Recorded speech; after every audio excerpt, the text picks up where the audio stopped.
Hey everybody, Scoutcrafter here again, midweek Wednesday. Hope you're doing well. Couple things to get to today. First off, I've been jonesing to get on the Dake. I haven't been on the Dake. We haven't done a Dake operation in a while, and I was saying, you know, I feel like I love doing work on the Dake and just having some fun. So what do you say we start off and get right to some Dake work? Okay, next up, what I do sometimes when I have an old soda can or something like that, what I do is instead of recycling it like I should, I rinse it out. I cut the top and the bottom off, and I take the cans. You can see here, there's quite a few here. I take the cans, and this is over a couple years, and I cut them up for shim stock and also all kinds of things. There's always lots of things you can use aluminum for, but I was sitting here, this is a smaller can, this 7.5 ounce can, and I was sitting here, the other day I was thinking, I was like, you know, I haven't used a Dake in a while, and I always wanted to see, how small can I crunch this can down to with the Dake? So that's what I wanted to do today. We're just going to pop this one top off here, this top, okay? Remember, there used to be a problem. We're going to cut that off, and I'm going to try and squeeze this down as low as I can with the Dake. Now, when I used to work at the bus company, these are actual bushings that used to go in, almost like a shackle bushing. For the buses, they used to throw these out, and I always grabbed them whenever I could, you know, and because they make good steel for all different things. So we'll put this in the Dake, and then I have some more pieces of steel that we can use to, what I have to do is get this small enough to fit in here, and then we'll use this to make it into even a smaller piece of aluminum. Everybody's favorite, the Dake. We haven't been here in a while. Let's check out the setup here. First thing we're going to do is try and get this down to somewhat manageable.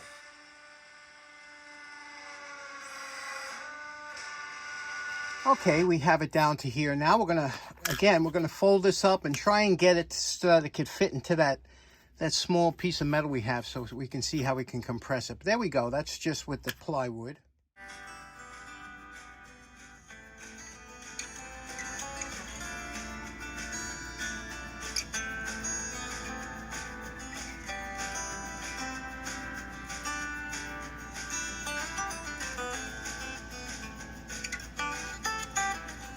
Okay, there we go. We're at 5 tons. Let's take a look at what it looks like with 5 tons of pressure.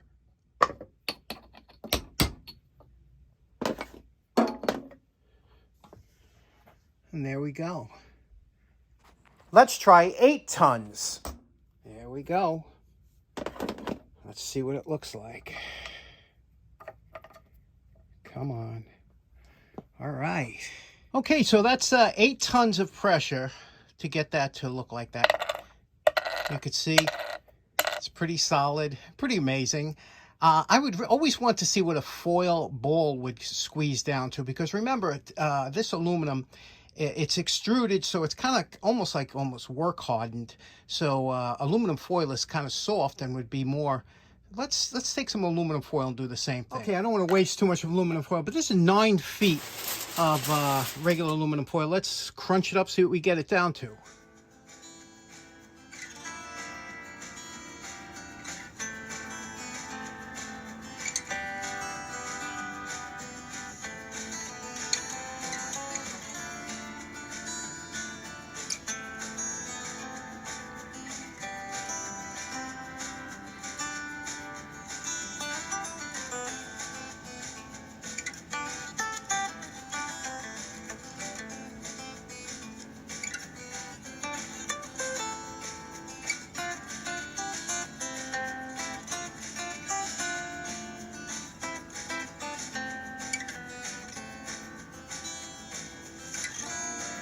This was 7 tons of pressure. Let's knock it out, see what we got.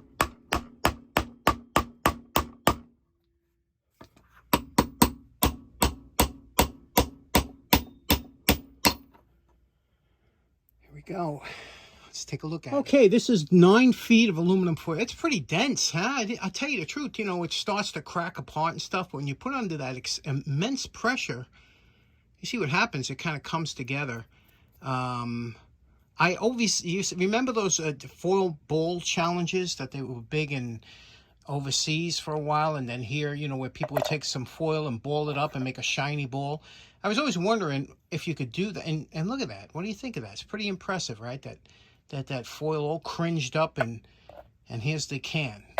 Fun with the Dake. You know, that's what it's all about, isn't it? Coming down the shop and just having fun, not having to do a job, just coming down and working with some of the machines you have down here or whatever, or hand tools. It's just fun. Next up, Poor Man's Flea Market. It was kind of dead for a while, but it picked up, and a couple good things came into it. And again, I pick up stuff sometimes just because I thought it'd be fun for the channel. Let me show you some of the things that I found this week at the Poor Man's Flea Market. Okay, one of the first items I found, I saw this sitting on top of the trash, which usually means it's good. It means they didn't throw it in the can. It means that it works, and they want somebody to take it. It's a house that's moving.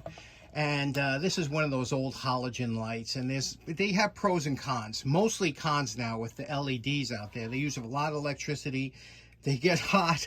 They're kind of useless. That's why you don't see them usually for sale today. But in certain instances, like if you're working in the attic and it's freezing up there, a little bit of extra heat will never bother you. So that's one good point. But let me show you a couple of funny things about this. First of all, over here it says, you see it says portable work light, and it says suitable for wet location, not for use in dwelling.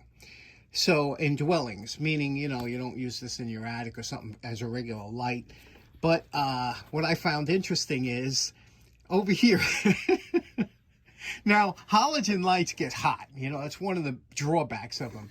So this thing was probably sitting on some kind of foam or plastic, and you could see it melted the case on there. So we'll try and pull, because I guarantee if you plug this in, this thing's going to get hot again, start to smoke because this is on there, set off some of your, you know, smoke detectors, things like that. But and the other thing is you don't know if it works. So the first thing you want to do before you do anything is we're going to plug it in real quick. It doesn't have a switch on it, which I find interesting. You know, it's just a plug-in. We'll plug it in and see if this fires up. The plug here, I'm going to plug it in just to see. Okay, that's it. Just for a quick second, I plugged it in. You see it works. They usually do. Halogens are pretty durable bulbs. They don't usually burn out. But what we have to do is get rid of this. So we'll clean this up. We'll try and rip this off as much as we can. Now, because this stuff is mostly brittle after it cools off, we'll try and use a chisel and a hammer.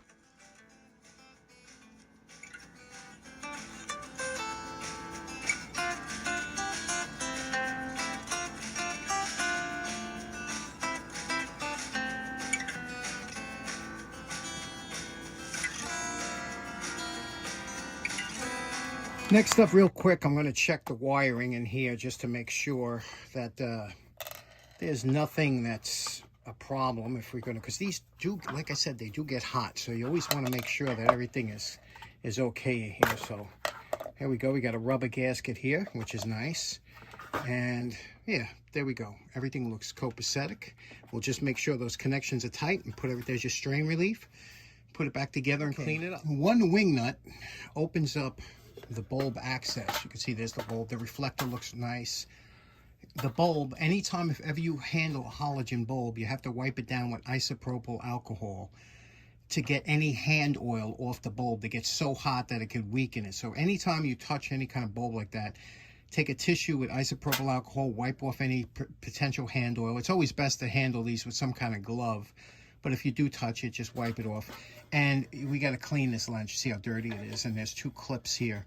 And then we'll reassemble it. Okay, we're calling this one done. It's all cleaned up. Now you can see the lens. We cleaned the halogen bulb too. We got most of that gook off, you know. It's pretty good. And a little bit of staining back there, but otherwise it's nice, light. Let's try it out, see what the wattage is, what this uses. So I'm going to plug this into the kilowatt here. And there we go. It comes on. As you can see, let me face it away so you're not blinded by it. And let's see what this uses here. Now, we have 120 volts coming into the house here. Wattage 450 watts. That's a lot of wattage. As for amperage, it's 3.73 amps. So that's quite a bit for a light. But like I said, it throws off heat. If you're in the attic or the basement, it's freezing, you know, you have to work on something, believe me, you won't mind the heat. However, for anything else, LED is the way to go. But Not bad for free. Okay, next up, this one here had me a little perplexed. You see what it is? It's one of those stand-up lamps. It's got 5 heads on it that you put in 5 different bulbs, okay? It's got a pretty heavy base, about, 10, 15-pound base, so that this don't tip over. And I said, this would be great for the attic because, I need light in different areas and whatever. And, but I don't know if it works. It was a big thing. It was thrown out in the rain, okay? So what I did, remember, water can be bad for certain electronics, but not so, it's not a big deal with certain other ones. So what I did was I obviously made sure there was no water in these cups or anything, put it on my furnace for 3 days, and it sat there. It's totally dry now, but first we have to check out and see how it works. Let me show you how to do that. Now, the only thing that concerned me was when I saw the switch. It is an on-off. You could see it's not a dimmer, which is good. So that's the only thing. And also the plug was a little bit bent. We're going to straighten that plug out. We're going to short out the plug and then test the sockets with the meter. Okay, before you take a chance, plug it in, putting some bulbs in or anything, the first thing you want to do is just with a meter to check to make sure that it's, there's no problem. So what you do, we'll take our Testament. A lot of you guys like this meter, have ordered it and enjoy it, which I'm glad. First, we'll check for continuity. You can see, okay. Now we're going to take one of our jumper leads. Remember, we made these a while ago. We're going to jump one side of the plug to the other, basically shorting it out, okay. Now, when we touch these sockets in each one of these bulbs, we're going to touch one to the center and one to the outer casing. If it beeps, now you can see it's not beeping. Now we'll check the switch. Now I just turned the switch on. There we go. We have continuity, see? Okay, I'll do that with all the sockets to make sure. Okay, I ran into a little bit of an issue. All of a sudden, my meter wasn't working on one of the buttons. I said, something's up. And you know what it is? It's a 3-way switch. Let me show you what I mean. Right now, it's in the off position. When I give it one turn, these 2 lights come on. These 2, you see I have 1-watt bulbs in there. Okay, 1-watt bulbs. So, these 2 come on. When I hit it the second time, these 3 come on. These 3, you see? So you can have different parts of the room. And if I hit it last time here, all of them come on. So that's pretty cool, huh? And there we go. A nice working lamp for the cost of a walk home.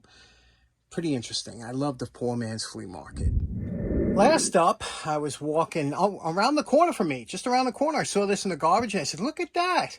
I always got to look, because some people throw out a whole toolbox full of tools. But what was in here was a bunch of, when you clean out your car after you're about to sell it, and you got all this kind of junk that was left there, gloves and old safety glasses and some screws and things. It was all filled with that. So I didn't want to separate that, because you have to recycle. You have to separate it. So I said, I took this and I walked it to, we got a candy store around there that's got a regular trash can, a city trash can, and I just dumped it in there. But as I was dumping this stuff out, I said, whoa, look, there's a couple good things that I kept.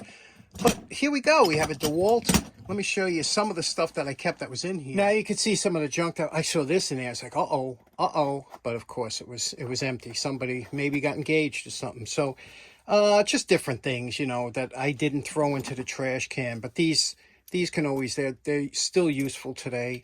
And I thought this here is a piece. Look at that. That's a beautiful piece. Can you imagine 10 feet of this? This thing's heavy.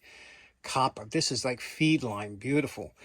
But chain, I can never throw away chain. So I kept this stuff. I'll just throw it in a bag. Let me clean it up and show you what this is. Okay, we took it outside. We did a little cleanup with my buddy Dean Collins, who'll know what this is. Good old number 7 car wash. It's empty. I got to get another one. This stuff is fantastic. And then also went over it with a little bit of Armor All. Remember that? You guys remember that from the 80s? I used to lube up the seat, get it nice and slippery, so when you hit on the brake, you almost went under the steering wheel. Okay, and also the steering wheel, you couldn't grab it, right? Armor All. Inside now, like I said, we took it outside with the hose and everything. It's a nice little box, see? It's all cleaned up inside and ready to go, ready to put some stuff in. It's got a handle that comes out that you can walk it, with these wheels on here. So What do you think? That's a good find, right? Okay, so in closing, that was excellent scores we got this week. And, you know, my dad would be proud. My dad, if he was still around, he used to love to do that. He used to love to pick up stuff that was thrown out, fix it up, put it back in service, even though if he didn't use it, he just liked to do that, fix things. Maybe that's why I like that. Anyway, I hope you enjoyed the episode. Have a great day. We'll see you again on Friday. Take care now. Bye-bye.